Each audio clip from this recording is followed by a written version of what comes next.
Minnesota candidates are making their final pitches to voters on the eve of Election Day.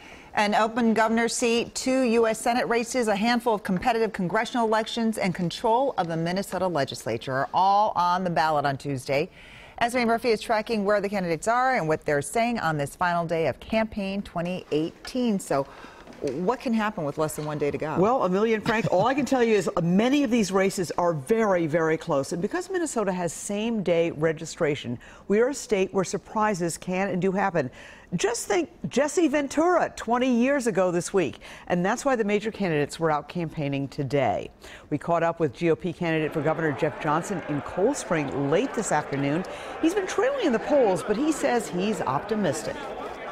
I know exactly what it feels like right before you win an election, and unfortunately I know exactly what it feels like right before you lose an election, and you know what it feels like? It feels like we're going to win an election. Now, while Republicans are spreading out across the state today, Democrats have been campaigning together in the metro, trying to fire up the DFL base. Major Democratic candidates piled off the DFL bus today in North Minneapolis.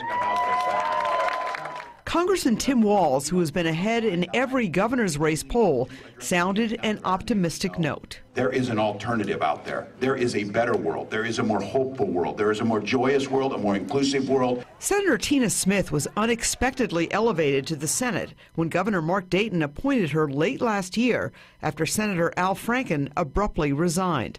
The nationally known publication Roll Call just added Smith to their list of most vulnerable U.S. senators. I think it's a real sign that this election is up for grabs and people need to get out and vote. Smith's opponent has trailed in all major polls, but says the race is tightening. The momentum has just, it swung right about the Kavanaugh hearings. It seemed like Republicans really got energized. One of the closest races is for Minnesota Attorney General.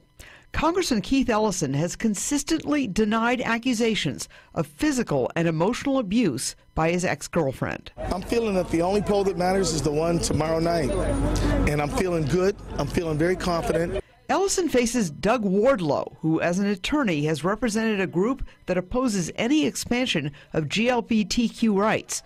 Wardlow, who has been campaigning in northern Minnesota, sounded a victory call this weekend in Hopkins. We're going to win back the Attorney General's office for the first time in 48 years.